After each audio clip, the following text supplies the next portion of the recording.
Hola a todos. Empezaremos en un momentito.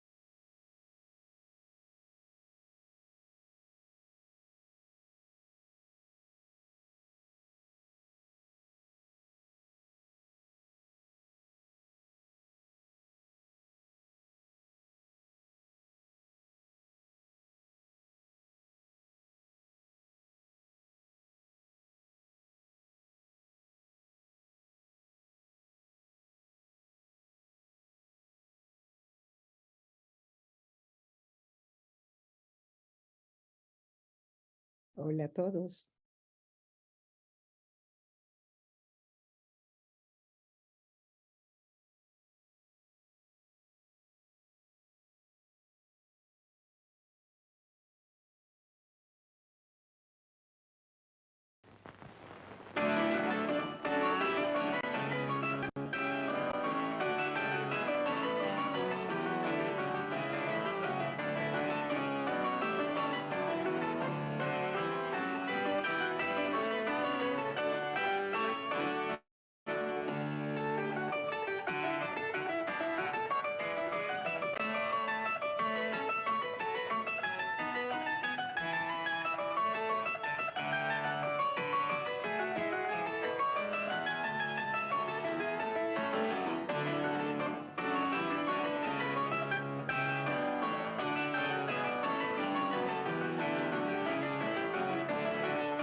Buenas noches a todos. Un gusto estar con ustedes.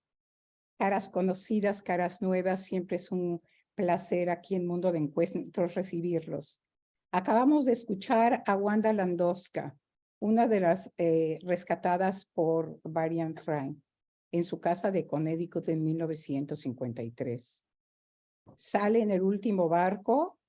El 7 de diciembre de 1941 llega a Nueva York, el mismo día del ataque al Pearl Harbor. Y hoy les doy la bienvenida a una noche especial, a un mundo de encuentros especial, y agradezco la presencia de cada uno de ustedes. Siempre es un gusto vernos aquí por la pantalla, sobre todo después de la pandemia. Tengo hoy el gusto de compartir esta noche con mi invitada y colaboradora querida, la doctora Batia Cohen, experta historiadora en el arte, Ha escrito artículos en revistas especializadas, ha impartido cursos en diferentes universidades, autora del libro Una amapola entre cactus, una novela histórica basada en la vida real de una mujer que sobrevive la Segunda Guerra Mundial. Bienvenida, Batia. Gracias. Un gusto estar acá contigo, Shirley. Varian Fry es una larga historia. Una historia de proporciones gigantes. Sin embargo, hoy vamos a tocar una mínima parte de esa historia grandiosa. Hay cosas tan horribles, decía Varian Fry, que a los hombres y mujeres decentes les resultan imposibles de creer, tan monstruosas que el mundo civilizado retrocede incrédulo ante ellas. Los informes recientes sobre el exterminio sistemático en la Europa nazi no son de este orden. Cartas, informes, cables, todos encajan y se suman para formar la imagen más espantosa de asesinatos en masa en la historia de la humanidad. ¿Qué es humanidad? Nos preguntamos. Quizá al final de esta noche tengamos una respuesta. Un tema atemporal. Batia, empecemos a contar.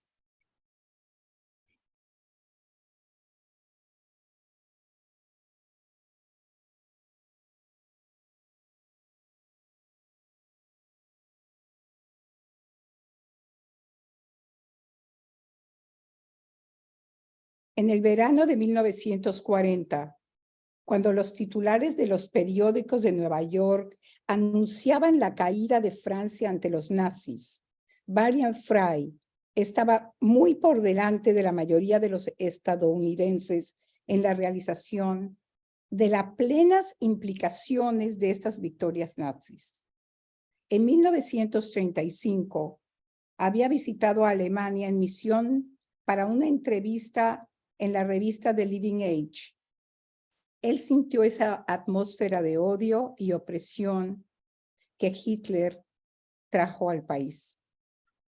Cuando Francia cayó ante los ejércitos invasores de Hitler en 1940, miles de refugiados que habían huido a París como su única escapatoria de los horrores nazis, tuvo que huir a la aún despoblada parte sur de Francia, con Marsella. Mientras tanto, en Nueva York, Varian Fry, junto con algunas otras personas destacadas, formaron el Comité de Rescate de Emergencia. Así tratarían de ayudar a los refugiados en Francia. Consiguió conseguir el apoyo de Eleanor Roosevelt y convencerla del peligro inminente al que se enfrentaban miles de distinguidos intelectuales, escritores, científicos y académicos, periodistas, historiadores, músicos, políticos de oposición, líderes y otros tantos. Eleanor Roosevelt fue capaz de persuadir al presidente Roosevelt autorizara solo 200 visas para los más destacados individuos en el grupo. Este fue el comienzo de una extraordinaria misión que en ese momento Varian Fry no se imaginaba siquiera él mismo. Él se ofrece como voluntario, como civil, con la ayuda del escritor Thomas Mann y la ayuda del escritor Marchand y muchos otros. Se formó una lista de 200 personas. Varian Fry fue designado por el Comité de Rescate de Emergencia para ir a Francia y encabezar la misión. Fue una tarea dificilísima y una empresa muy complicada, ya que recibió poco apoyo de su propio país, los Estados Unidos. Varian Frein tenía 32 años cuando llega a Marsella, temprano una mañana del 14 de agosto de 1940.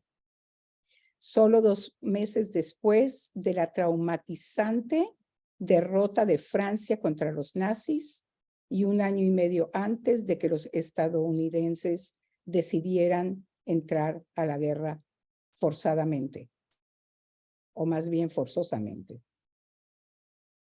La misión rescate.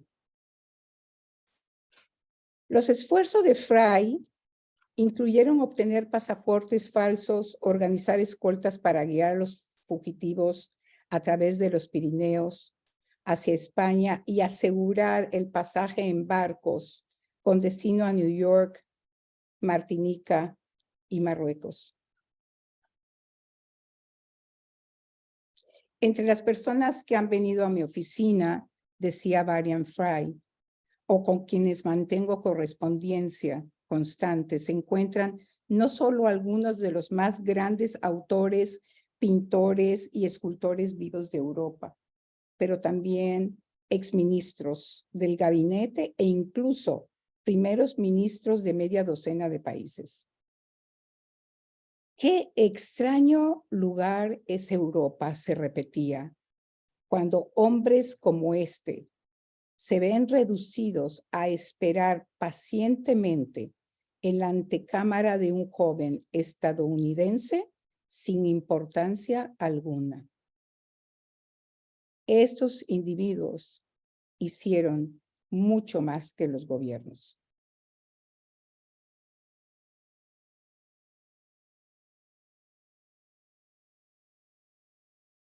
Esta conferencia de hoy se basa en la historia de Varian Fry, pero cabe mencionar que hubo una serie en Netflix que fue muy popular, pero al mismo tiempo muy controversial, que se llama Transatlantic. Esta serie, que pues es entretenida, muy fantasiosa y por eso criticada, hay muchas cosas dentro de ella que se pueden rescatar y muchos ejemplos que vamos a ver en esta clase, además de que las fantasías de las situaciones que sucedieron, hay personajes que no son reales, muchos de ellos son, y esa es la crítica principal de esta película, de esta serie. Sin embargo, se basa en una novela, que se llama The Flight Portfolio, y esta novela escrita por Julie Oringer pues, prácticamente nos trae a la luz una historia que más o menos había estado olvidada. De hecho, hay una película anterior que se hizo en el 2001 que se llama Variance War. No mucha gente la vio. Perdón, fue realizada para Showtime y es una historia basada en la vida de Varian Fry, más que esta, que es un poco más novelizada. Pero pues no tuvo tampoco mucho éxito. Entonces, lo que se puede rescatar de eso primeramente es que crea conciencia de esta historia, que es una historia importantísima, y el personaje principal, que es Varian Fry.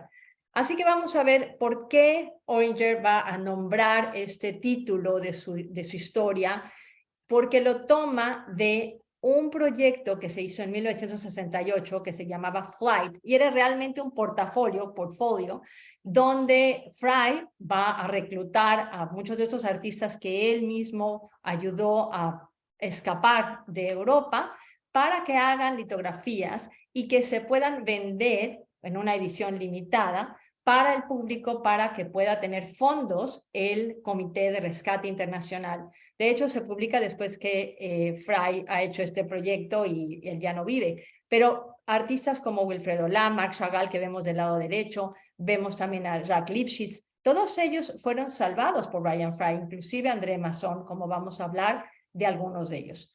Pero cabe mencionar en la historia que hay otros personajes no mencionados en la serie y no mencionados en esta novela tampoco. Uno de ellos es Alfred Barr.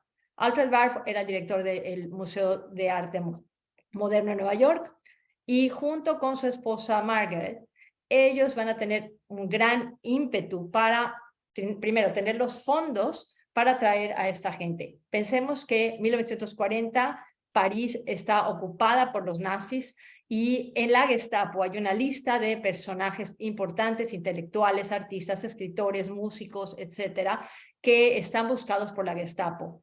Realmente, pues Barr, junto con otras personas, también la esposa del presidente Roosevelt, Eleanor Roosevelt, van a ayudar a esto. Y Alfred Barr trae a mucha gente a Estados Unidos, con la ayuda de Varian Fry, muchos de ellos que voy a mencionar acá, algunos no con la ayuda de Varian Fry, pero que llegan a Estados Unidos, como Leonora Carrington, finalmente termina en México, pero Leonora Carrington la vamos a mencionar porque antes de este momento que llegan a Estados Unidos, va a ser la amante de Max Ernst. Todos estos personajes que yo les estoy mencionando son parte de esta historia tan importante. Y André Breton, que es el teórico por excelencia del surrealismo, es uno de estos personajes, es uno de estos artistas que van a estar también junto con los refugiados.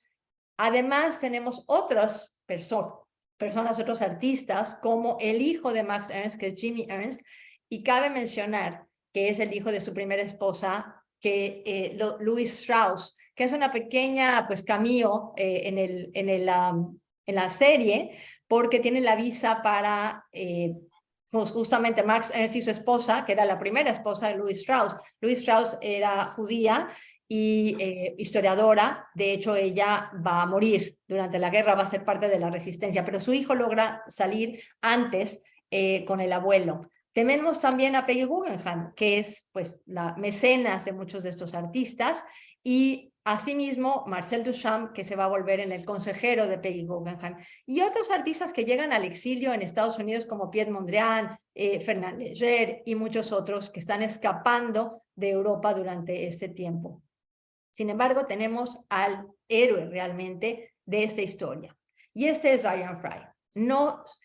No podemos decir que prácticamente está solo, pero tiene un pequeño equipo que lo va a ayudar. Y Varian Fry realmente, pues al final va a ser muy criticado por su gobierno, como lo dijo Shirley. Y aquí está representado en esta serie como este hombre, y otra vez esta crítica de cómo se le presenta, no sabemos si era homosexual o no era homosexual, pero eso realmente, aunque lo mencionamos, no nos tiene que importar.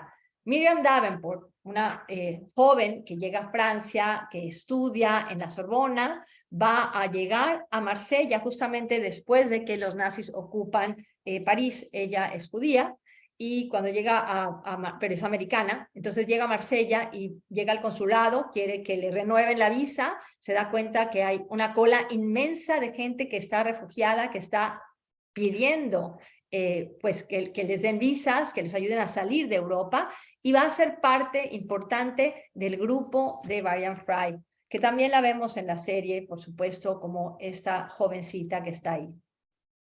Cabe mencionar a Hiram Bingham el cuarto, que es el vicecónsul, junto con otro vicecónsul, que pues él es el que toma las riendas del proyecto, en el sentido que él mismo va a escribir las visas de una forma ilegal, en contra de lo que Estados Unidos quería, porque muchos de estos que eran intelectuales realmente también eran políticos, y no iba con la política americana.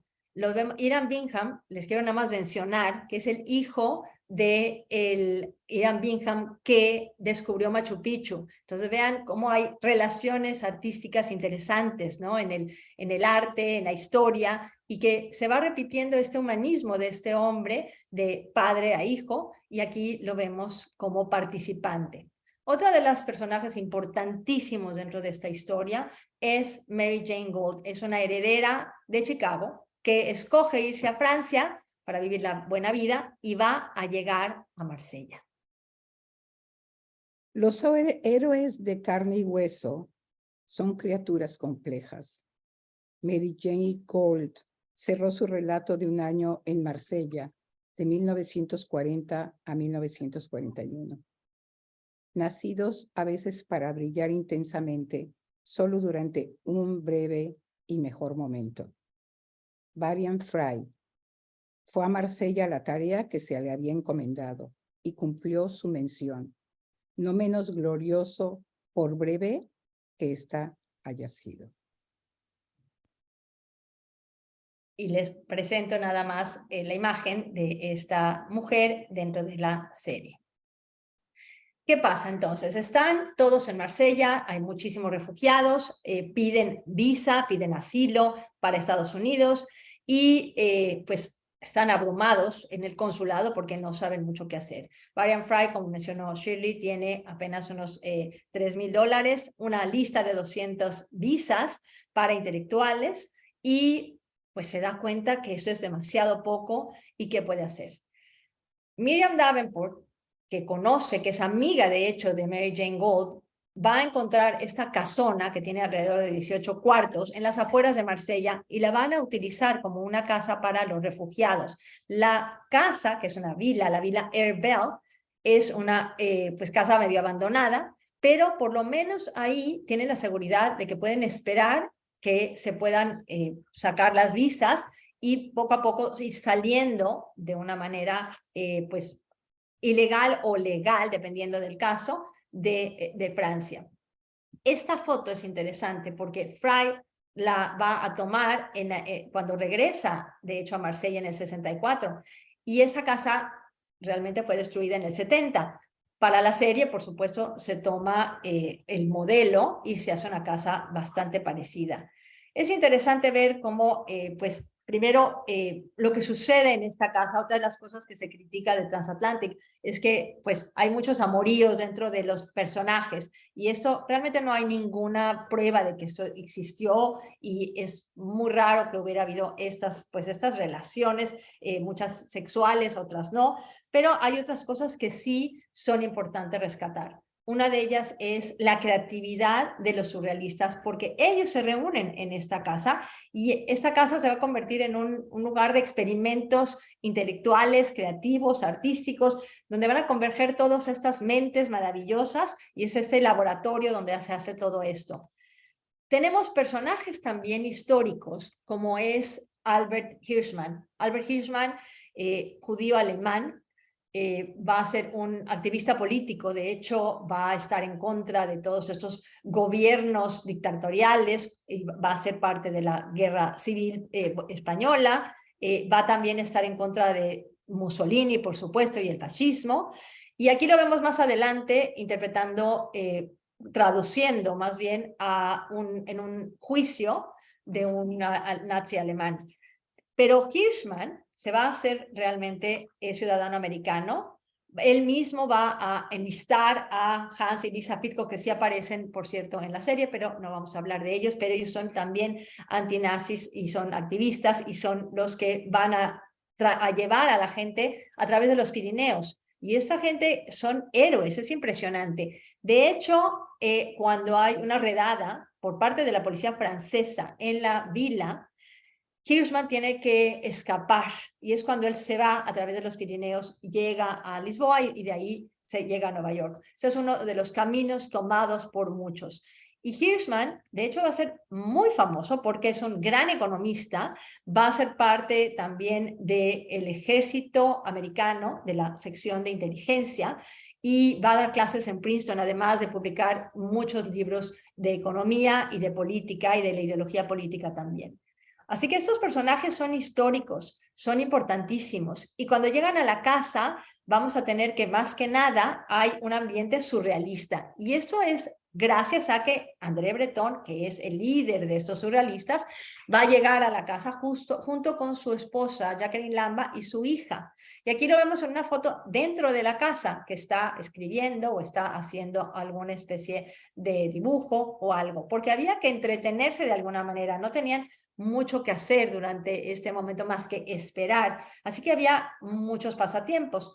Tenemos también las memorias de Fry que nos hablan de todos estos personajes, más los mismos testigos que nos dicen lo que sucedió en esta casa. Y estas fotografías que son geniales y que todas se tomaron, yo creo que en un mismo día, porque todos están vestidos muy parecidos en todas estas fotos, y Varian Fry está al centro de acá. Y menciono los que están en la fotografía, donde vemos a André Breton, su esposa Jacqueline Lamba, vemos a Jack Herold, a Wilfredo Lam, que venía muy seguido, Daniel Benedict también, y otros muchos que no vemos en las fotografías y que no voy a mencionar a todos porque hay muchísimos científicos, escritores, intelectuales, Jack Lipschitz, el escultor, Walter Benjamin, que también fue ayudado por Varian Fry, Hannah Arendt, Claude Lévi-Strauss, Franz Werfel y su esposa Alma Mahler-Werfel, Leon Feuchtwanger, que nada más por mencionar algunos de estos. Nos vamos a concentrar realmente en los artistas y todos estos están tratando de huir, estos personajes que están buscados por la Gestapo, incluyendo Sylvain Itkin, que era un actor, era director y que llega a Marsella. Va a vivir en Marsella durante 2 años, inclusive va a fundar una como cooperativa para los refugiados que no tienen nada que hacer. Después va a ser parte de la resistencia, pero no todos son salvados. Él, por ejemplo, fue asesinado por la Gestapo. Y así tenemos varios. Marsella, en ese momento, es un hervidero. En Marsella, 1940, Fry le había enviado a su madre una de esas postales horriblemente coloreadas de la época, disculpándose con ella y explicando que se la había comprado a un veterano de guerra con 2 medallas en la solapa que había cojeado de mesa en mesa en un restaurante donde Fry estaba comiendo con amigos. Y le dice: la indiferencia con la que los seres humanos tratan a los héroes de ayer siempre me horroriza, escribió Fry, presumiblemente sin sospechar que él mismo experimentaría la misma situación por el resto de su vida.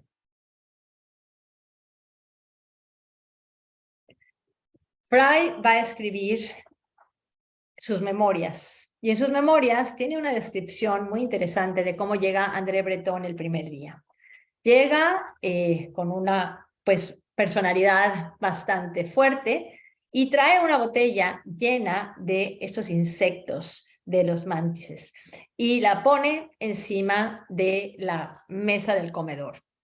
Este tipo de actitudes eran muy comunes entre los surrealistas, haciendo este tipo de alusiones y simbologías, porque este tipo de insectos va a ser un tipo de ídolo para los artistas surrealistas, porque la mujer, bueno, la hembra va a devorarse a su compañero después de aparearse. Entonces, piensen también en la simbología sexual y también la forma medio antropomorfa que tienen. Aquí vemos una obra de André Masson de este insecto, porque además él tenía estos insectos en su casa y pues tenía muchos de ellos y decía que eran admirables. Así que tenemos que ver poco a poco, ir desglosando lo que esos artistas son.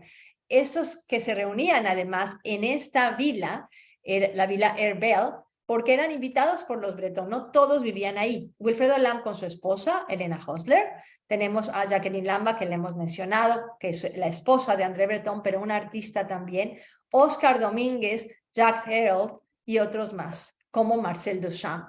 Marcel Duchamp se va a convertir más adelante en el consejero de arte de Peggy Guggenheim, y aquí lo vemos en una fotografía con uno de los regalos que le hace realmente a Peggy Guggenheim, que es esta, que es la caja en una valija o en una maleta. Y esta es su primer regalo que le da, perdón, se la da a Guggenheim, y no sé si se le regala o se la vende, pero bueno, realmente es la primera que él hace, porque hace una serie de ellas. Y es una valija, una maleta Louis Vuitton, y aquí vemos algunas de las reproducciones de las obras mismas de Duchamp, incluyendo, por supuesto, la fuente, que es realmente un migitorio, como vemos en esa fotografía, uno de sus primeros ready-mades que hace Marcel Duchamp. Marcel Duchamp logra salir de Europa gracias a Varian Fry y se va en este barco, que era un barco anteriormente, un barco hospital, y llega a Estados Unidos. En Estados Unidos va a tener una carrera muy importante al lado de Peggy Guggenheim como su consejero. Va a diseñar algunas de las exposiciones como esta para la galería de Peggy Guggenheim. Inclusive va a poner estos hilos por todos lados y pone a unos niños jugando a la cuerda, a la riata, y que si alguien les preguntaba, decía es que el señor Duchamp nos dijo que podíamos jugar acá. Esto era el humor de los surrealistas. Por eso cuando alguien critica la serie, que es fantasiosa, sí, es una novela, pero hay muchas cosas que se pueden rescatar. Peggy Guggenheim visita la Villa Herbel, y aquí vemos la fotografía donde está ella en el centro, Breton con su hija, y justamente Fry va a escribir en sus memorias que se llama Surrender on Demand, describe cómo llegué Peggy Guggenheim y nos las presenta con unos aretes que él dice que eran unas pinturas de Max Ernst. Y aunque no conseguí esos aretes, sí tengo la fotografía de estos aretes que usa Peggy Guggenheim del artista también surrealista Yves Tanguy. Y Yves Tanguy que realiza estas imágenes muy como si fueran del espacio. Pero bueno, nada más para que entiendan que todas estas personas son gente excéntrica, podemos decir, muy creativas, muy enfocadas en el arte.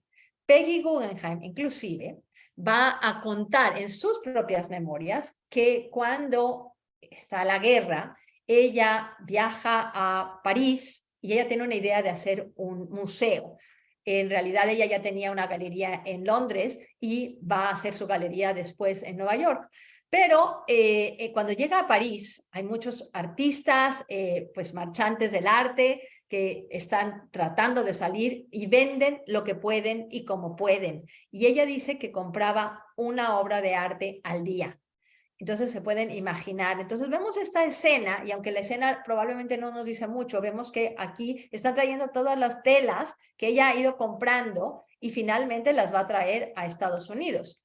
Pero vemos también que la presentan como esta mujer tan exótica. De hecho, sí, era una mujer muy exótica. Aquí la vemos de joven y la presentan en la serie con este atuendo para la fiesta que se va a organizar en algún momento, como vamos a hablar de ella.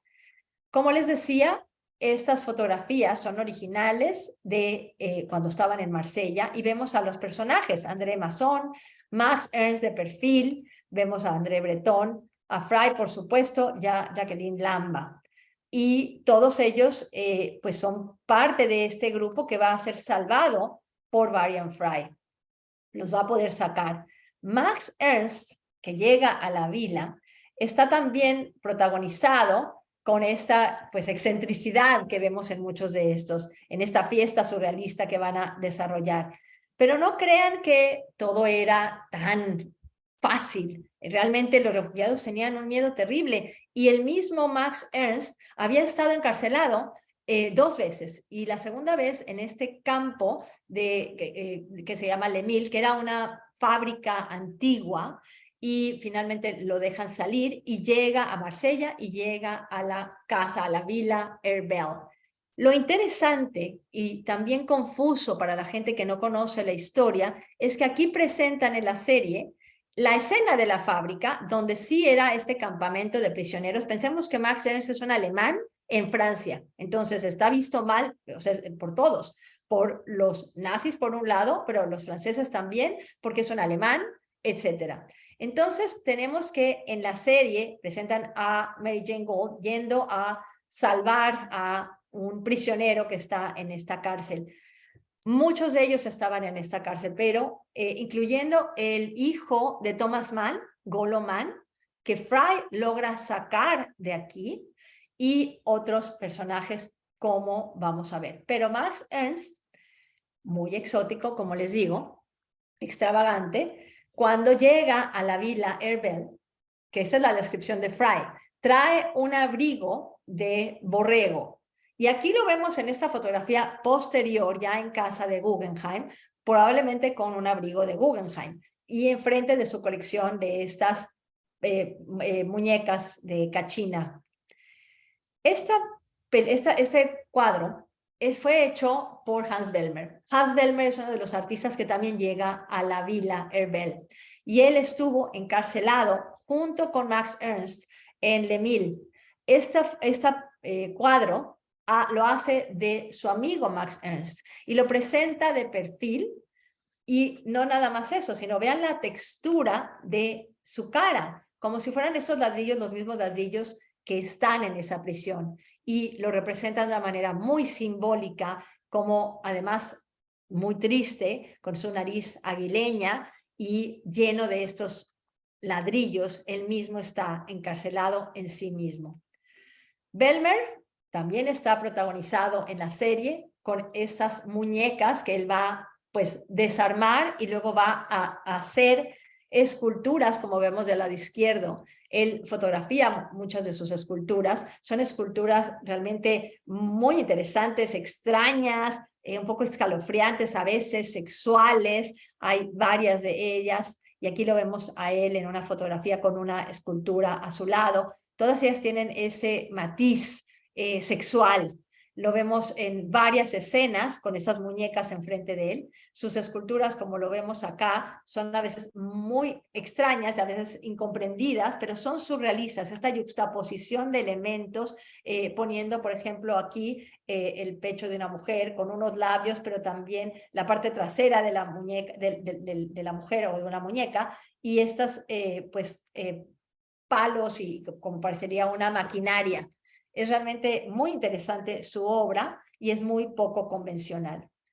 En la serie, a veces se nos pasan estos detalles, pero la directora se le ocurre hacer un ambiente que sea creíble de alguna manera. Entonces va a traer elementos que nos parecen conocidos y no siempre son reales, pero suficientemente parecidos a los reales. Sabemos que Max Ernst llega a la casa con muchas de sus obras y las va a colgar en las paredes. Aquí vemos algunas que no son exactamente las de Max Ernst, pero tienen una semejanza con los collages que él hacía, con los fotomontajes que hacía, como esta que es el ruiseñor chino, o esta otra que está del otro lado, o la obra de Marcel Duchamp, que esta es una obra muy conocida de Marcel Duchamp, que es un lugar para poner botellas para que se sequen, de hecho, y se supone, él considera que esta es el primer ready-made que él hace de 1914.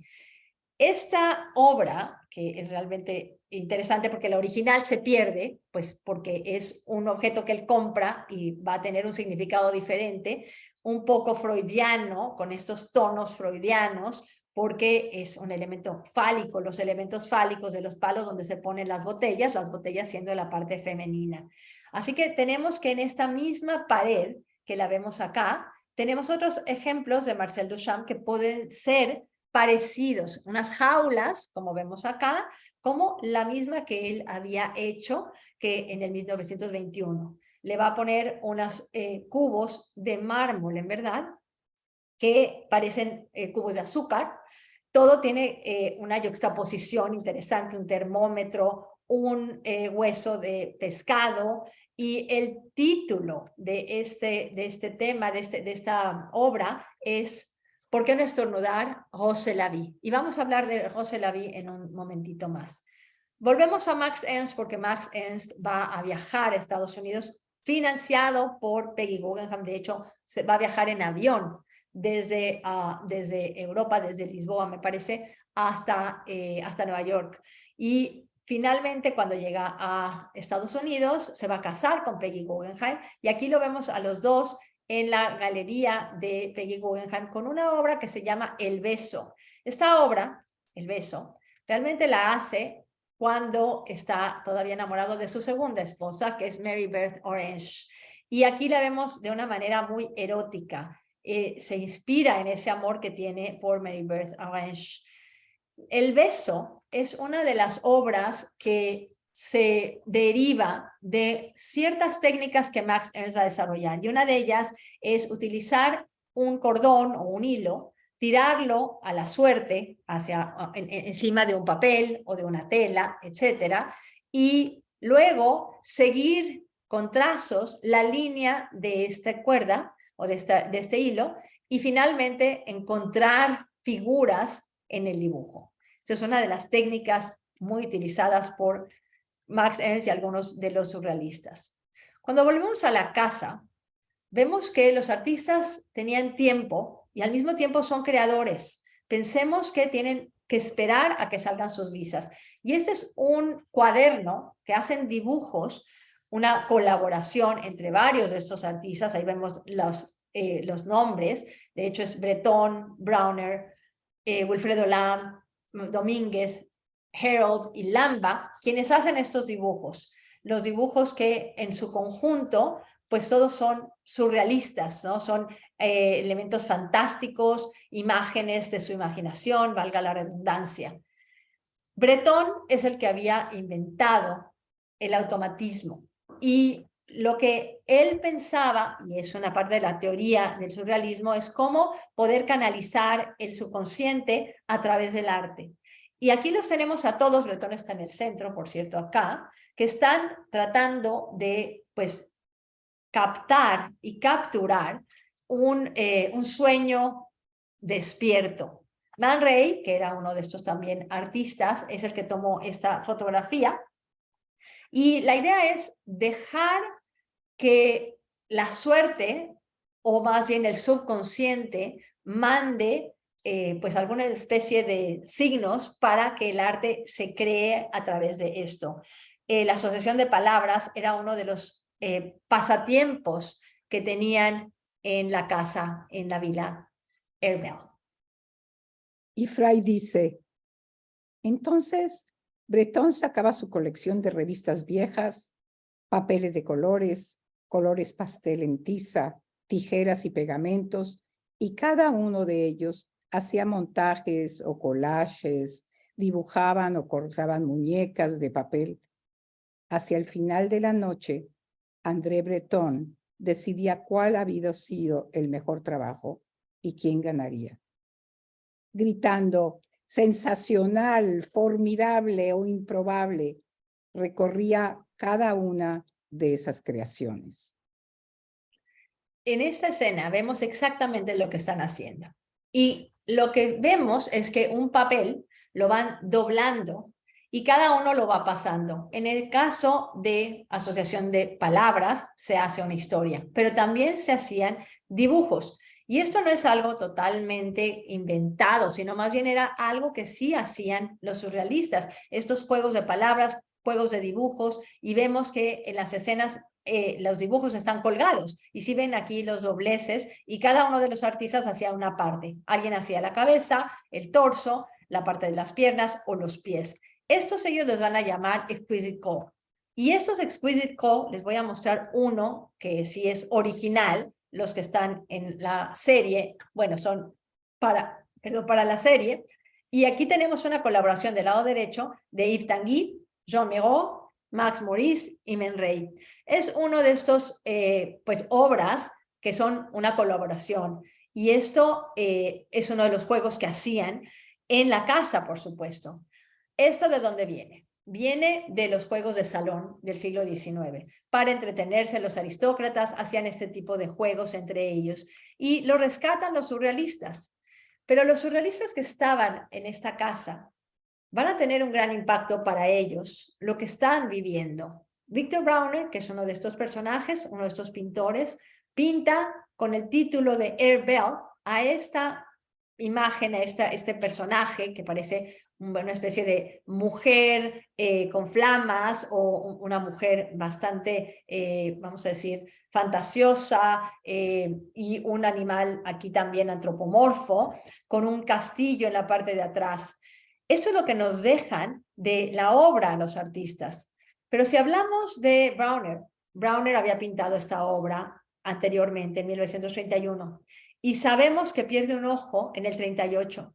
Los surrealistas creían mucho en lo que era, pues, prever el futuro, o más bien leer lo que iba a suceder. Él no sabía que le iba a pasar esto. De hecho, fue un pleito entre varios surrealistas, y Oscar Domínguez va a aventar una botella de vidrio y de alguna manera le cae a Browner y pierde el ojo. Aunque esta pintura la había hecho anteriormente, él va a terminar sin un ojo, y vemos que aquí, en esta fotografía, en la vila, está Browner junto con Jacqueline Lamba.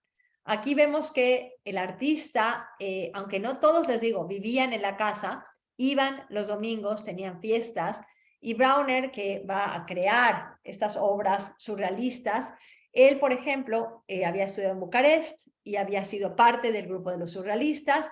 Finalmente, en París, cuando los nazis ocupan París, se va a Perpiñán y termina en algún momento en Marsella. Cuando está en Marsella, está hospitalizado porque está muy enfermo y logra escapar hacia Suiza. Al final de la guerra llega a París. Entonces, cada historia, cada artista tiene otro camino. Los une el surrealismo, en este caso, y los une esta casa de refugiados, que es la Villa Herbel. ¿Qué más hacen en esta villa?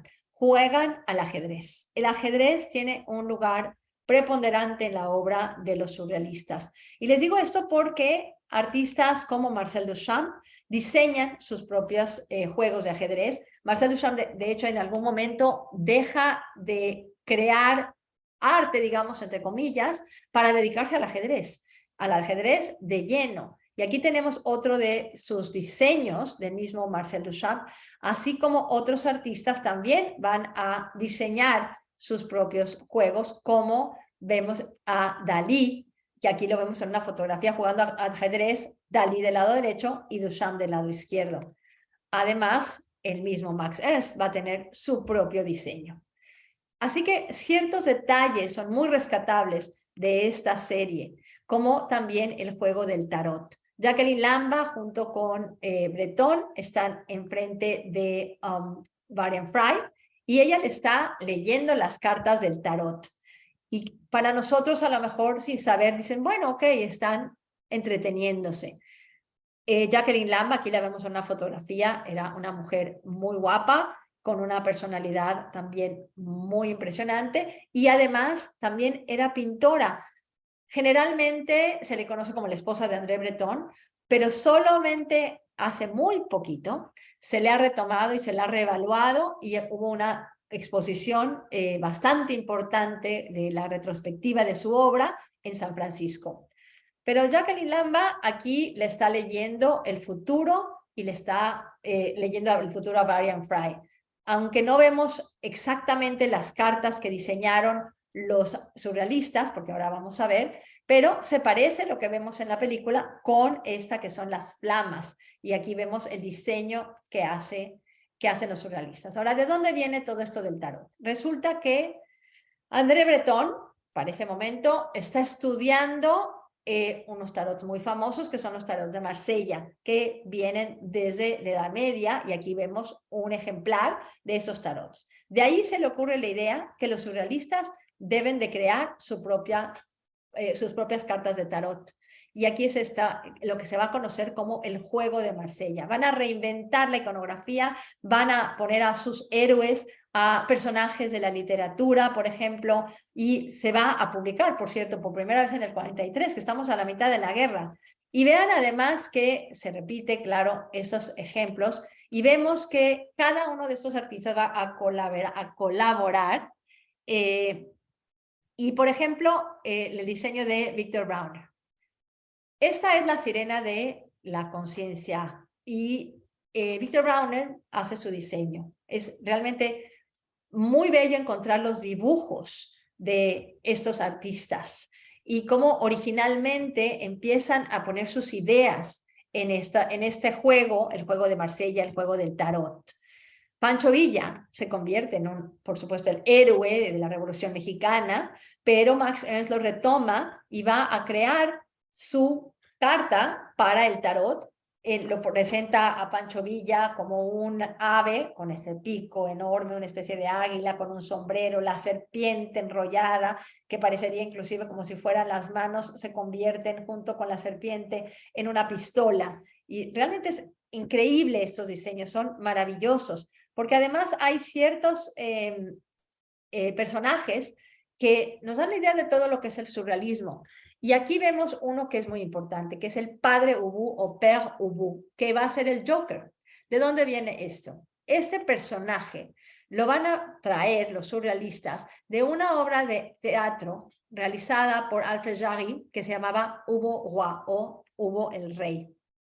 Y es pues imagen de un burgués, que todo el mundo se burla de él, que realmente es muy tonto y muy torpe, etcétera, y que realmente lo toman primero los protodadaístas y luego los van a tomar los surrealistas como un ideal de lo que no quieren, ¿no? Una burla un poco de esto, porque los surrealistas estaban en contra de todas las instituciones, y aquí vemos que Max Ernst hace su propia versión, y la versión de Max Ernst es Hubo emperador.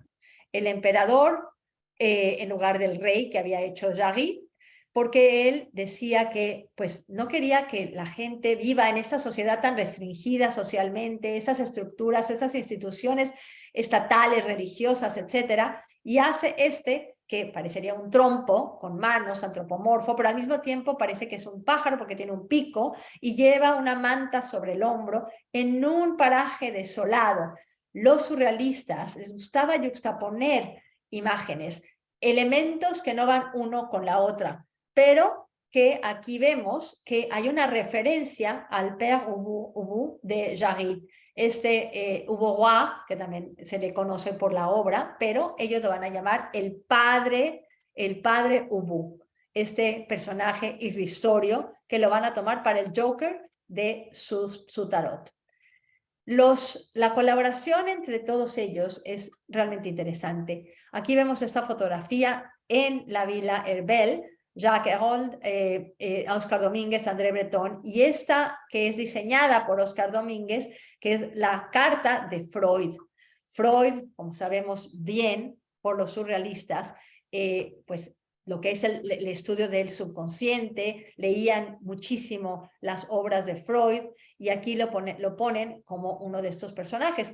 Lo interesante es que los símbolos que vemos acá nos remiten un poco a los símbolos de la Pasión de Cristo, pero vean aquí, claro, es pues un cambio un poco surrealista, porque ponen una pistola, ponen otro tipo, unas tijeras, otro tipo de cosas, en combinación con algunos que podrían pensarse que son parte de la Pasión de Cristo.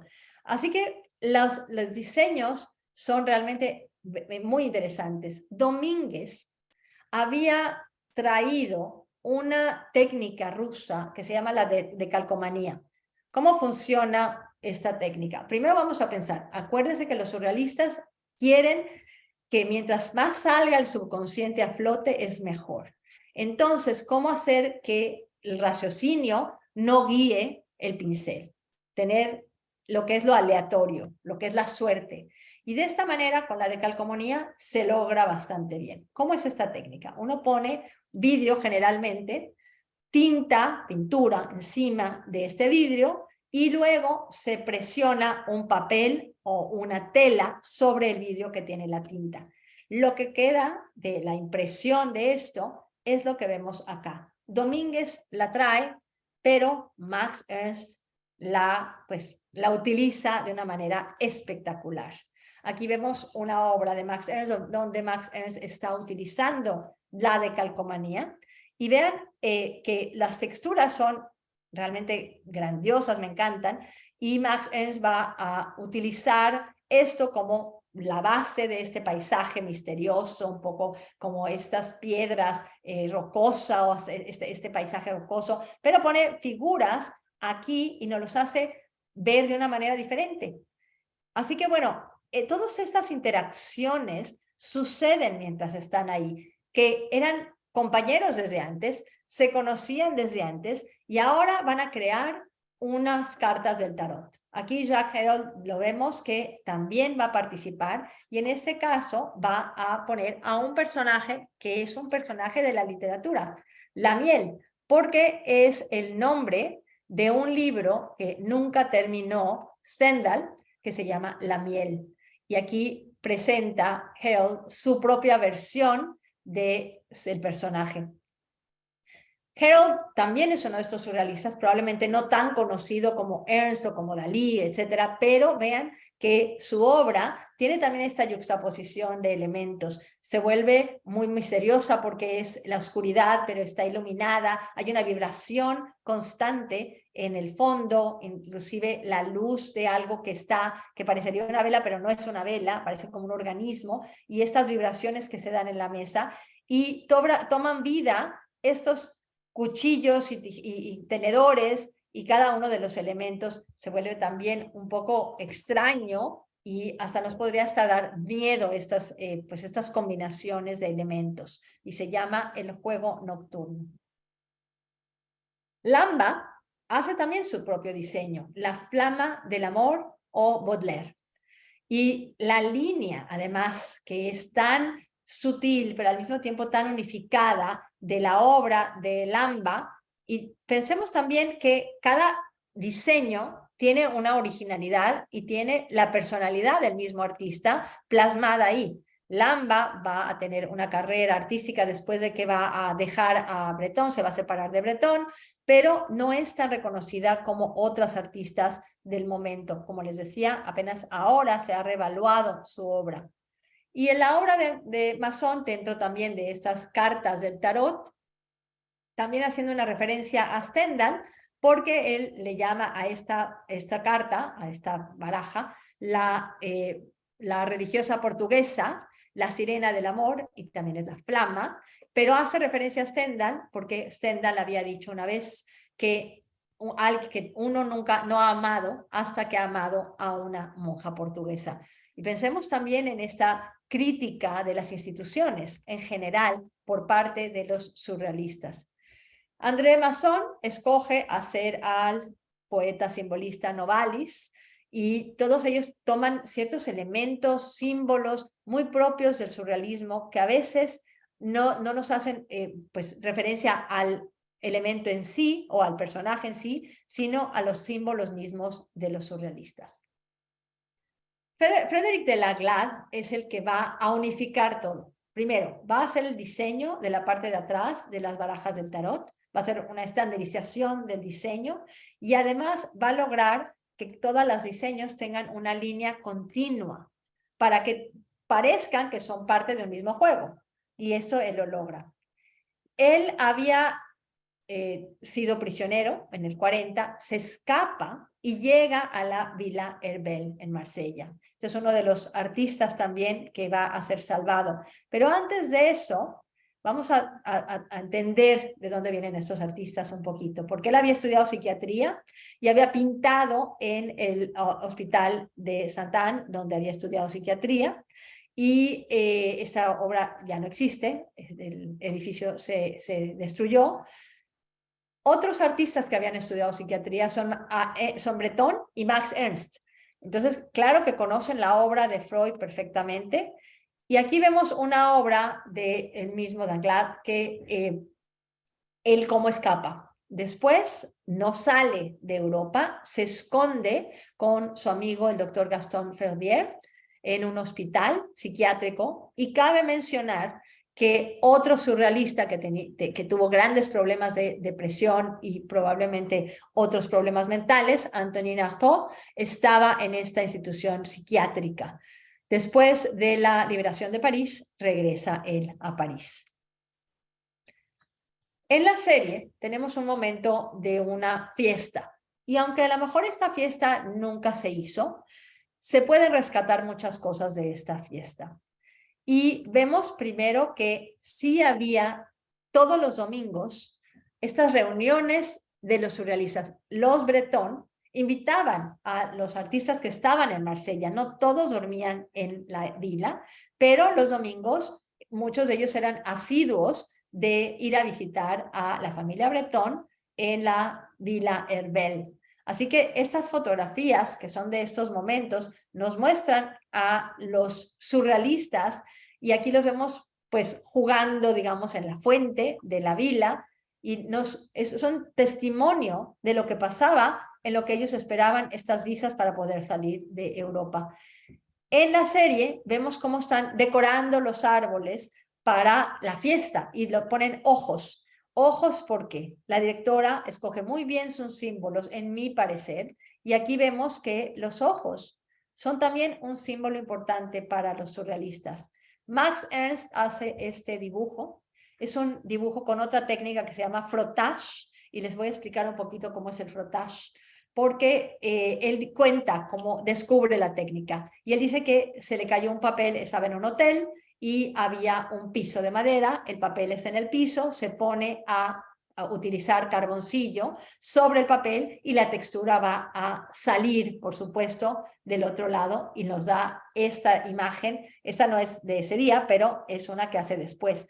La imagen que vemos acá del ojo, y vean acá la textura como si fuera de una hoja, que nos parecerían inclusive hasta que son venas, o esta textura de alguna otra cosa que encontraba. Es otra vez la idea de que el artista tiene que lograr sacar del subconsciente.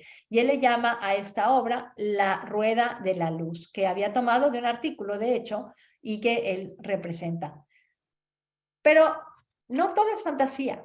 Esta fotografía a mí me encanta porque nos muestra cómo sí decoraron en algún momento el árbol. Y en la serie vemos que están haciendo exactamente lo mismo. Están decorando el árbol ¿con qué?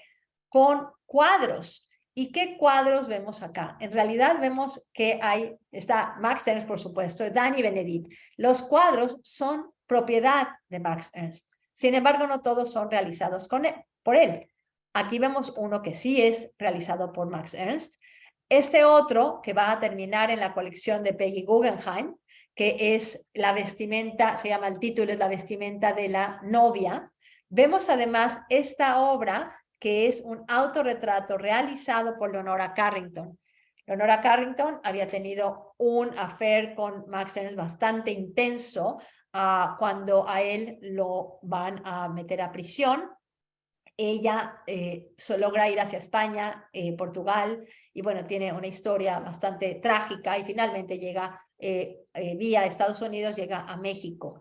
Y esta obra la tenía Max Ernst, es un autorretrato de Leonora Carrington, y esta otra que la misma Leonora Carrington le había hecho a Max Ernst, es un retrato de Max Ernst realizado por Leonora Carrington, y aquí lo tenemos en esta fotografía maravillosa del árbol. Aquí lo vemos más cerca, esta obra que es la vestimenta de la novia, y esta obra que, como les dije, termina en la colección de Peggy Guggenheim, es una obra que se ha interpretado como Leonora, Leonora es esta figura en el centro con una capa que parecería inclusive como un búho lleno de plumas, pero no se le ve la cara, sino se le ve la cara de un búho, se le ve el cuerpo desnudo. En la parte de atrás vemos que se repite casi esta imagen, pero en vez de tener plumas, tiene esta textura de piedra y una mujer que la está como, pues, está a su lado, pero está viendo hacia atrás.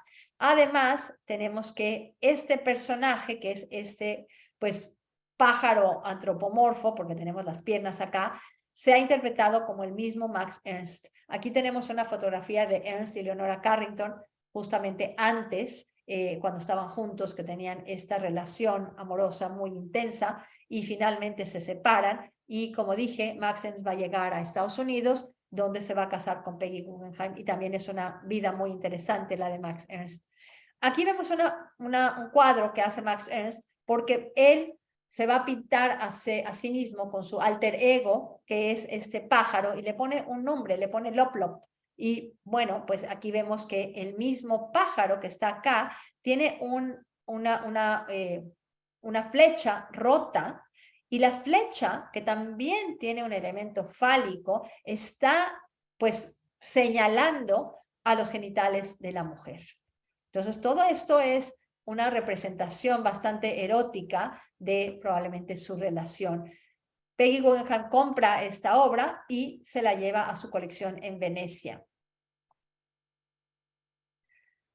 La imagen de André Breton, disfrazado con esta máscara de papel y con unos gogles puestos, no viene nada más así de la invención de la directora o de los productores, sino que viene de esta fotografía realizada por Man Ray, donde en efecto se pone estos gogles y se pone esta máscara que cubre, más bien que deja ver la cara nada más, y aquí lo van a retomar para esta fiesta. Y a mí me parece que hay muchas cosas que se pueden rescatar, como esta escena, donde vemos a Mary Jane Gold usando este sombrero zapato. ¿De dónde viene el sombrero zapato? En realidad existió, porque Elsa Schiaparelli diseña este sombrero zapato y ella tiene una interacción con los surrealistas bastante cercana. De hecho, ella diseña un vestido con Dalí, un vestido que tiene unas imágenes de langostas muy interesante. Y aquí vemos a la misma Schiaparelli usando el sombrero zapato, y encima de este busto, que es una obra de Dalí, tenemos también el sombrero del sombrero zapato que le llamamos. Además de el vestido, que parece que tiene guantes, también está basado en diseños de Schiaparelli. Como vemos este brasier, este corpiño, donde hay una mano encima del pecho. También tiene estos matices sexuales que gustaban mucho a los surrealistas, como ya hemos visto en las otras imágenes.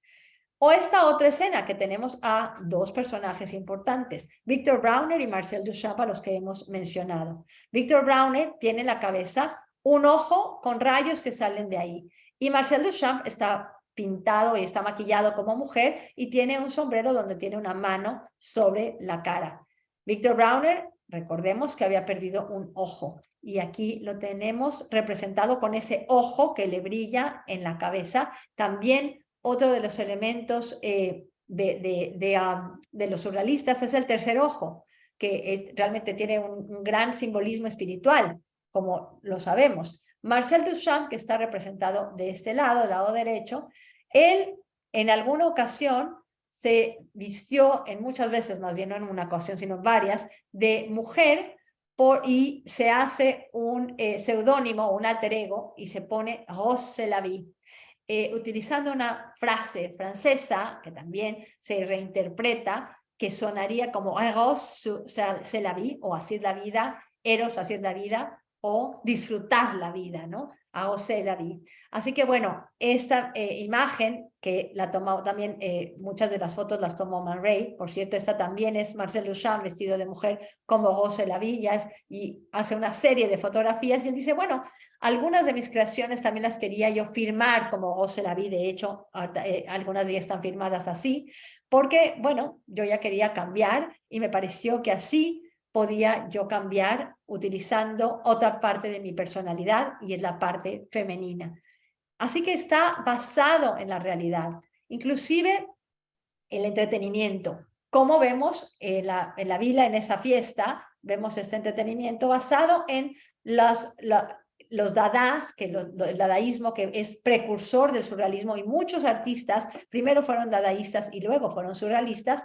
Y aquí vemos a Sophie Taubert, la esposa de Joan Arc, que está usando un vestuario porque hacían muchos de estos pues shows. Y aquí vemos también a Tristan Tzara, que es pues el líder de los dadaístas, y que después va a tener, André Breton también va a ser en algún momento dadaísta, inclusive también Marcel Duchamp, y después se va a separar el grupo. Pero aquí vemos a esta obra que va a ser Tristan Tzara, y los diseños de los vestuarios son realizados por Sonia Delaunay, y que también ella en algún momento logra escapar de Europa.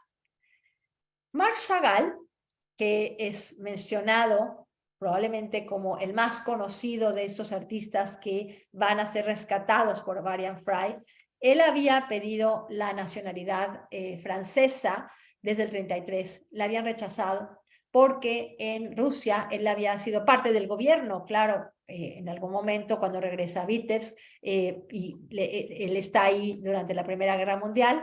Así que el gobierno francés no lo quiere hacer ciudadano, pero finalmente en el 37 lo hacen ciudadano. En el 40, por ser judío, le van a quitar su ciudadanía cuando se va a ocupar París, y él va a irse a Gordes. Ya lo vamos a ver, que aquí está, con su esposa, Bella, y él está trabajando mientras está en Gordes. Y él dice que la campiña francesa lo inspira enormemente y que realmente tiene un sentido muy artístico, y empieza a trabajar y hace varias obras. Aquí vemos una fotografía de él y Bella, porque Bella se va a convertir en su musa. Y la musa que es pintada aquí con un abanico, es esta imagen de su primera esposa que va a ser su amor, el amor de su vida. Ella realmente pues lo impulsa mucho en su carrera. Marc Chagall pinta, mientras está en Gold, esta obra que se llama Las Tres Velas, que vemos acá en su típico pues estilo, con una novia, puede ser inclusive casi como un autorretrato, que están volando encima de este pequeño villorrio, que puede ser Vitex, por cierto. Las tres velas que están enfrente, hay mucho misticismo también en su obra. Los personajes que vemos acá, como la casa, que también cobran vitalidad, y muchas veces vemos estos ángeles, y a veces también tenemos que reconocemos los colores de Chagall porque son tan vivos y tan brillantes y tan maravillosos. Estando en Go, Varian Fry lo trata de convencer que tiene una visa y que salga de Europa, y él realmente no quiere salirse de ahí. Él se siente ciudadano, se siente protegido, pero finalmente lo van a tomar prisionero, por cierto, unos días, y Bella pues se asusta muchísimo y corre a pedirle ayuda a Varian Fry. Pero en esta fotografía vemos que Varian Fry va a visitar a Bella y a Chagall, y que le está enseñando uno de sus cuadros, que es la Madonna en la villa o en el pueblo, como vemos acá. Otra vez estas imágenes de una novia, estos pues, personajes alados, la ciudad o el pequeño pueblo, las velas, también estas pues, imágenes que nos remiten muchas veces a elementos bíblicos o a elementos mismos del propio Vitebsk. Bueno, entonces Varian Fry lo trata de convencer, y finalmente, cuando ya están en Marsella, Chagall le pregunta a Varian Fry, y esto lo sabemos porque Fry lo cuenta en sus memorias, que si hay vacas en Estados Unidos. Y cuando Varian Fry le dice sí, sí hay vacas, hay una especie de pues, relajamiento de parte de Chagall, y dice, finalmente sí me puedo ir a Estados Unidos porque también ahí hay vacas. Y bueno, entonces tenemos que uno de los últimos artistas intelectuales que va a salvar Varian Fry es Marc Chagall. Si de algo me arrepiento del trabajo que hicimos, es que fue tan incompleto. Salvamos unas 2,000 seres humanos. Deberíamos haber salvado muchas más veces ese número. Pero hicimos lo que pudimos. Y cuando fallamos, fue con demasiada frecuencia debido a la incomprensión de los Estados Unidos. No fue sino hasta el 22 de enero de 1944, cuando el presidente Roosevelt firma el decreto del Ejecutivo 9417, que se establece la Junta para los Refugiados de Guerra, para hacerlo a lo grande y con respaldo oficial. Lo que habíamos tratado de hacer a nuestra manera muy pequeña, contra la constante oposición oficial, pero entonces ya era demasiado tarde. Los funcionarios habían guardado silencio.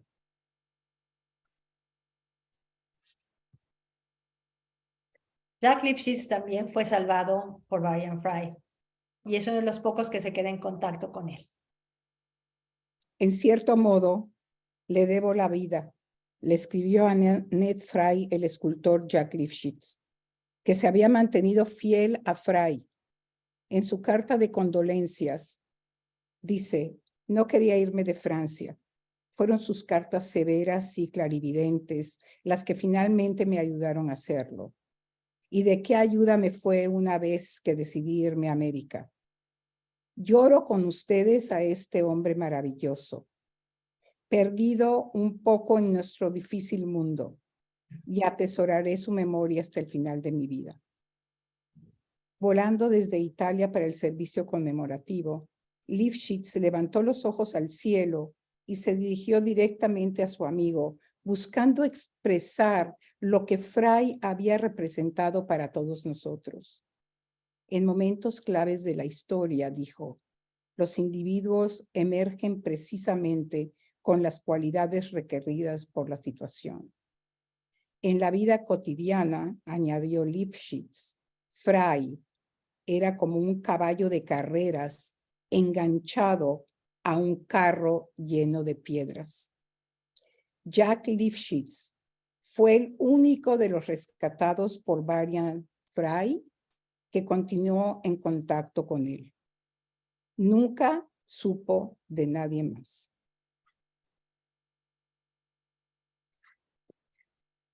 Y volvemos a lo que era realmente Varian Fry, un héroe, pero un héroe que trató de salvar mucha gente, pero en el 41 lo van a forzar pues que salga de Francia y le quitan, por supuesto, el permiso de estar en Francia. Después tenemos a las instituciones que eran el ERC y el IRA que se van a unir y se van a convertir en lo que es la International Rescue Committee. Ese comité va a ayudar a refugiados a escapar situaciones políticas o económicas o de guerra en diferentes países, inclusive Cuba, Angola, China, etc. Y en 1964, Fry, como mencioné al principio, va a hacer este proyecto para que haya conciencia de lo que sucede en el mundo y los refugiados, en conjunto que en el Museo de Arte Moderno de Nueva York van a crear este portafolio en español con litografías de diferentes artistas. Se publica en el 71 y se le conoce como Flight Portfolio. El tema realmente es escape. Y vemos no nada más artistas que sobrevivieron la guerra, sino otros como Robert Motherwell o Alexander Calder. Una edición limitada de 250 facímiles y logran, pues por lo menos, tener un poco a la gente en la conciencia de lo que sucede en el mundo. Esta institución sigue haciendo cosas por los refugiados, sigue haciendo su proeza, y en el 2020 realizaron una exhibición con fotografías de niños que habían sobrevivido, que habían sido víctimas de diferentes traumas, de la violencia, de guerras, de situaciones en diferentes países, y así también logran pues seguir adelante y ayudar a estos refugiados.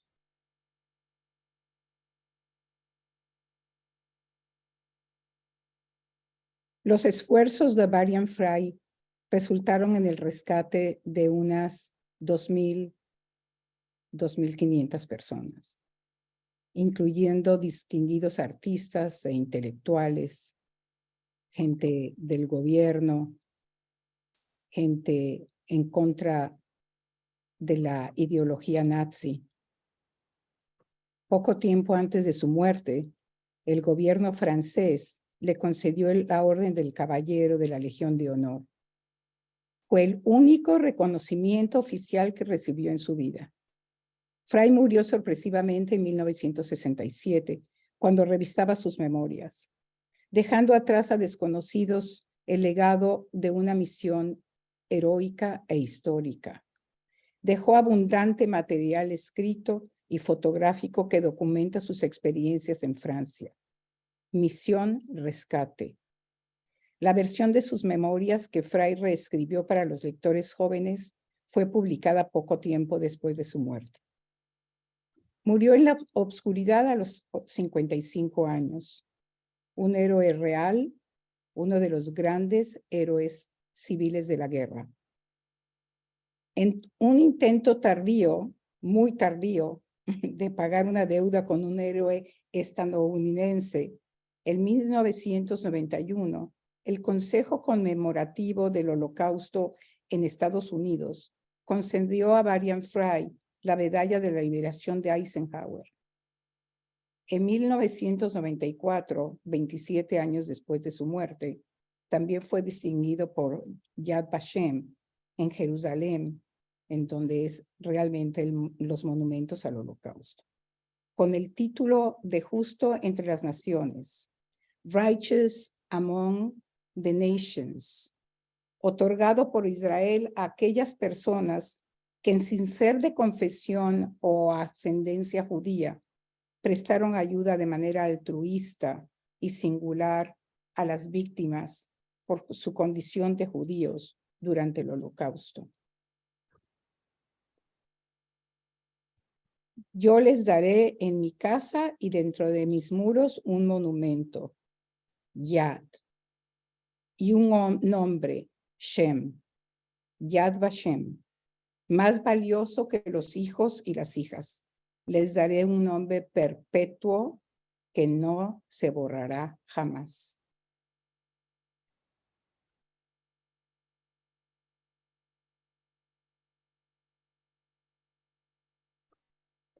Visto dentro del contexto de su época, la misión de Varian Fry no parece simplemente un intento de salvar a algunos escritores, artistas y figuras políticas amenazadas.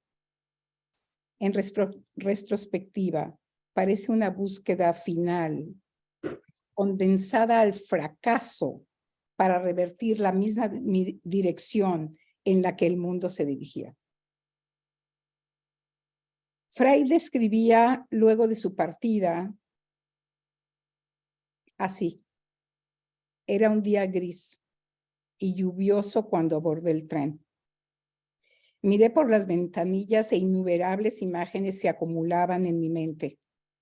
Pensé en los rostros de los miles de refugiados que había enviado afuera de Francia y los de miles más que había tenido que dejar tras de mí. Me causa esta gran sentimiento, la disparidad, ¿no?, de estos refugiados en una casa en Marsella, estos grandes creadores intelectuales que de algún modo pensaron que era temporal. Entonces, muchas de sus noches de creatividad, de fiesta, eran como una incredulidad dentro del surrealismo que estaban viviendo. Y ahora, para llegar al final, sí me encantaría preguntarle a Batia. Batia, ¿con qué te quedas de esta experiencia? Bueno, primero con los héroes, esos héroes, hombres y mujeres que dieron su vida, sus carreras para lograr salvar a otros individuos. Y aunque empezó como un proyecto elitista, porque vamos a decir, realmente era pues los intelectuales, escritores, músicos, compositores, actores, pintores, etcétera, se convirtió en algo tan humano, tratar de salvar a quien se pudiera y como se pudiera. Y financiado además por gente altruista, Mary Jane Gould, la Guggenheim, Peggy Guggenheim. Pero al mismo tiempo me da un poco de frustración porque uno ya sabe lo que iba a pasar, ¿no? Y cómo nos salvaron a más gente. Pero me quedo finalmente con lo positivo y esa gente que sí se salvó, el arte que nos deja y lo que tenemos que aprender de estos hombres y mujeres. Y bueno, pues muchas gracias a Shirley, muchas gracias a todos, pero Shirley, también quiero saber con qué se queda. Yo me quedo con una frase importante que dice: quien salva una vida, salva al mundo. Y podría yo decir que Varian Fry simboliza esa humanidad. Varian Fry murió en la oscuridad.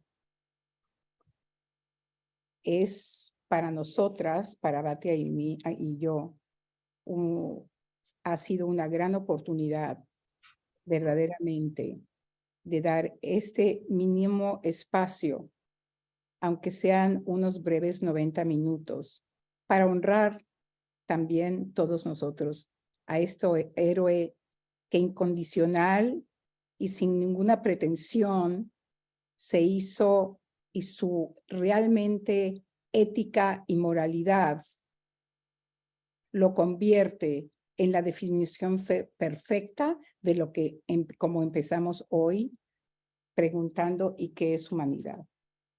Cuando los valores éticos y morales están cimentados en una persona y heredados por su padre. El padre de Varian Fry fue un gran humanista. y él siguió su ejemplo, sin esperar ni saber el horror que vendría después.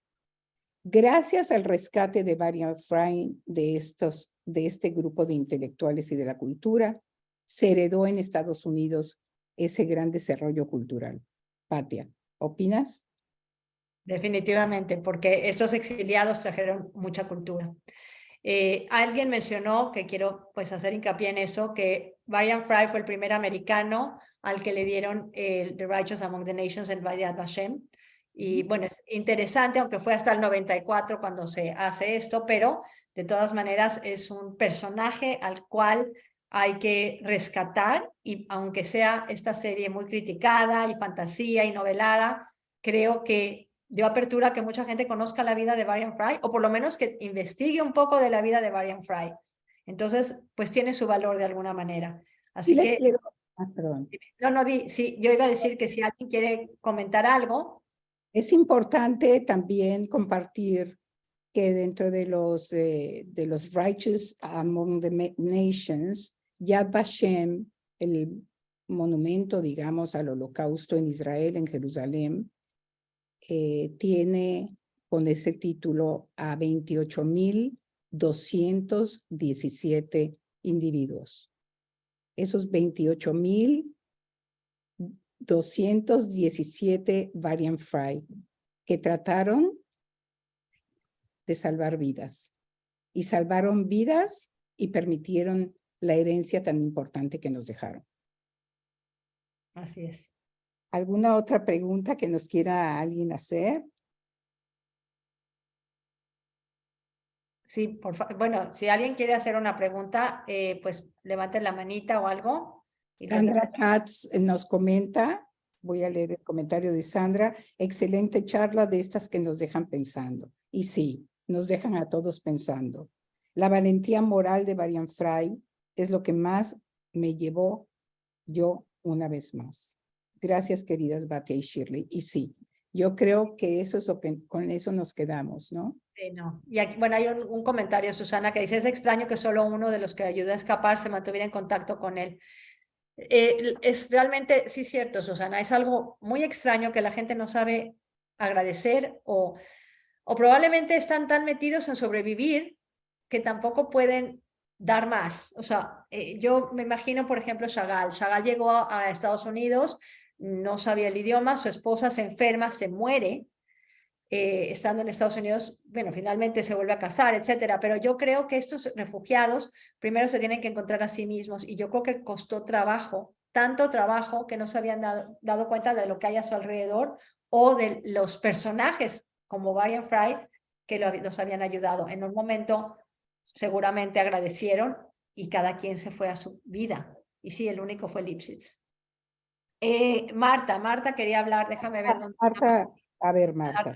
A ver, si la ves por ahí, tienes que quitarle Yo voy a quitar aquí a Marta. Voy a abrir micrófonos, pero les pido que todas mantengan su micrófono abierto. Le voy a dar la palabra a Marta Shiro, solamente tengo que quitar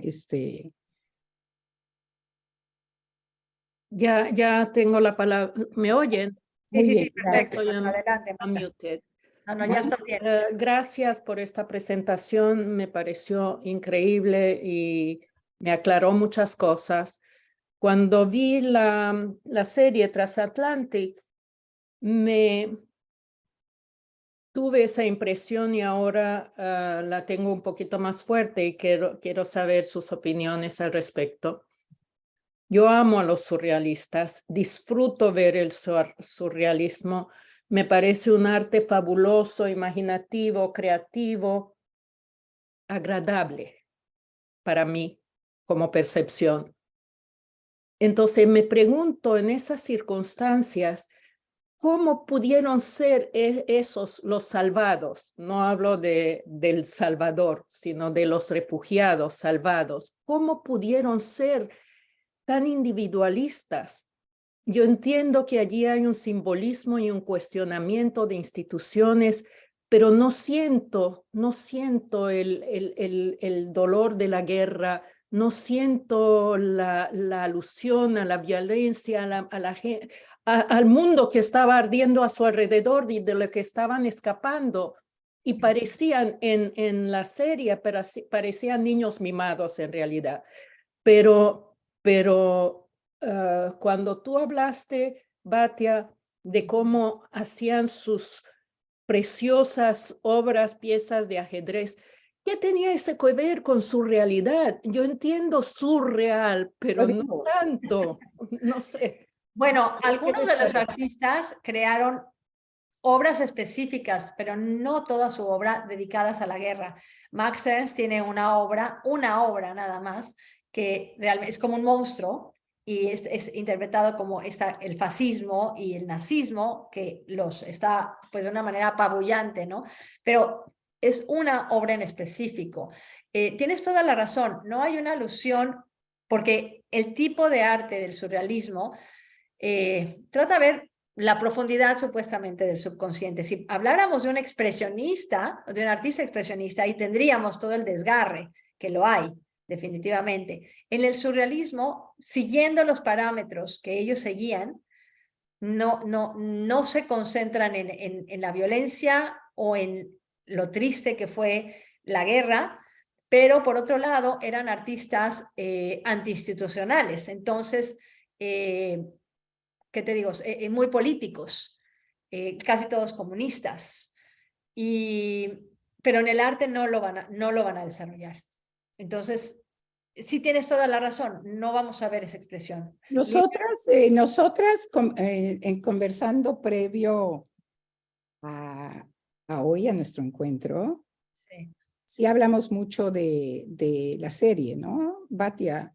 sí, claro, claro. Y no, en un momento dado, estoy de acuerdo con Marta, la serie no refleja realmente la intensidad del momento y lo apabullante de la situación. Sin embargo, hay un aspecto de los surrealistas, todo lo onírico, ¿no? Pareciera un sueño. Sí, sí, También su propia conducta parecía parte de esa fantasía, de esos mitos, de esa, diría yo, un poco manía, ¿no?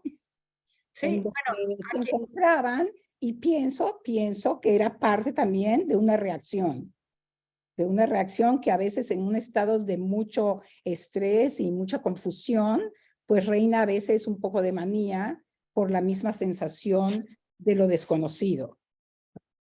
bueno, nada más quiero aquí alguien que mencionó esto que me gusta, deja el pensamiento, ¿dónde están los artistas de las nuevas migraciones? Los hay y son desgarradores, porque el arte contemporáneo que habla de estas migraciones es impresionante y existe por todos lados, ¿eh? O sea, hay muchísimos, muchos. Ahora, aquí alguien también mencionó algo que me gusta, el agradecimiento no es un sentimiento fácil, Tania dice esto. No es un sentimiento fácil, lamentablemente el hecho de ser ayudado no siempre se entiende y se valora en su justa dimensión. Me gusta mucho, Tania. Y aquí también dice, bueno, que es una forma de evadirse de la realidad. Bueno, antes Lilian Rotter quería decir algo y A ya ver, tiene la palabra. Lilian, toma la palabra, Lilian.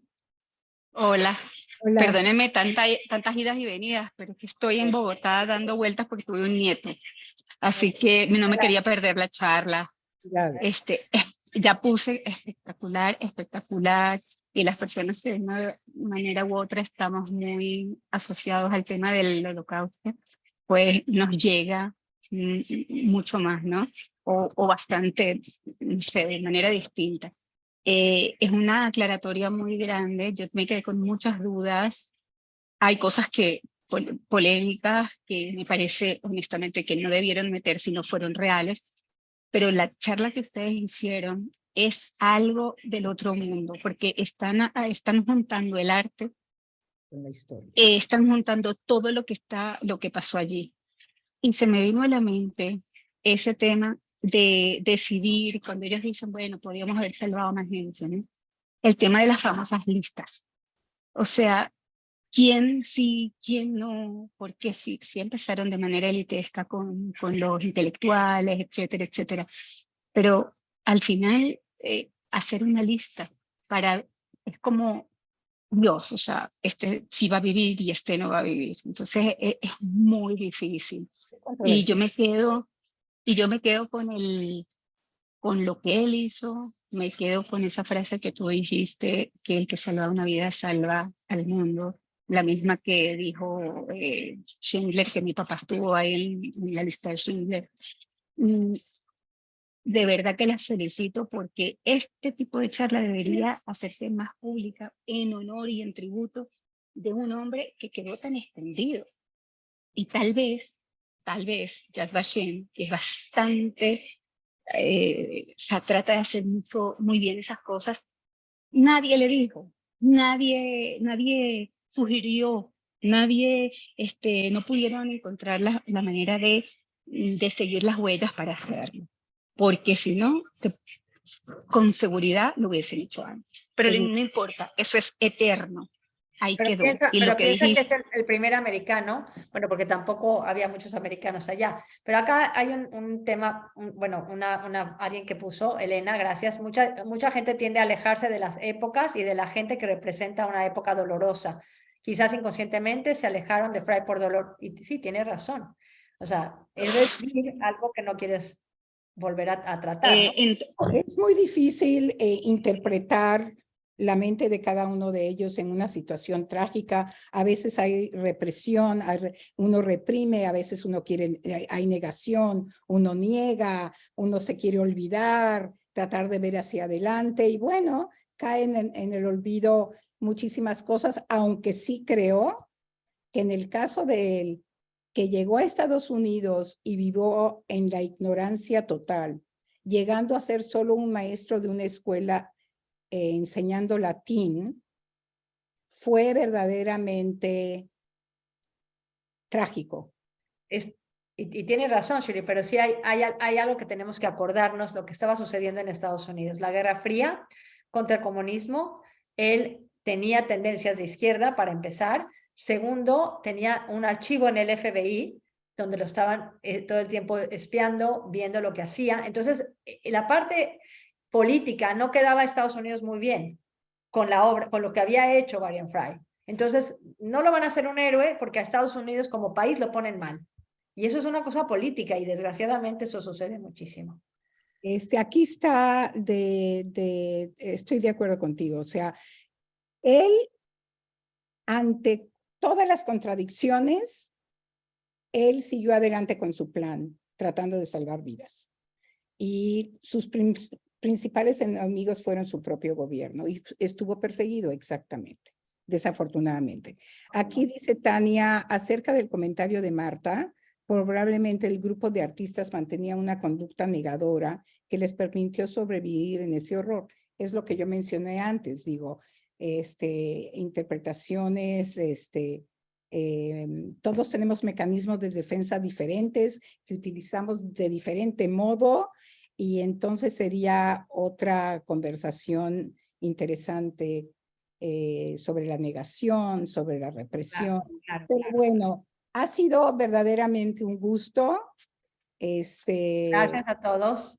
haberlas tenido. Gracias, Batia. Gracias a Shirley. Volveremos, Batia y yo, a hacer nuestra colaboración. Ha sido verdaderamente una experiencia fantástica y, bueno, compartida con todos ustedes. Muchísimas gracias. Mundo de Encuentros hará algunos programas esporádicos. Estamos planeando un programa, la doctora Edith Shiro, para fines de agosto. Les vamos a mandar las invitaciones. Muchísimas gracias de verdad a cada uno de ustedes. Se les agradece su presencia siempre y su buena escucha. Y gracias por todos los comentarios. Uno sin el otro no sería. Así es. Gracias. Buenas noches.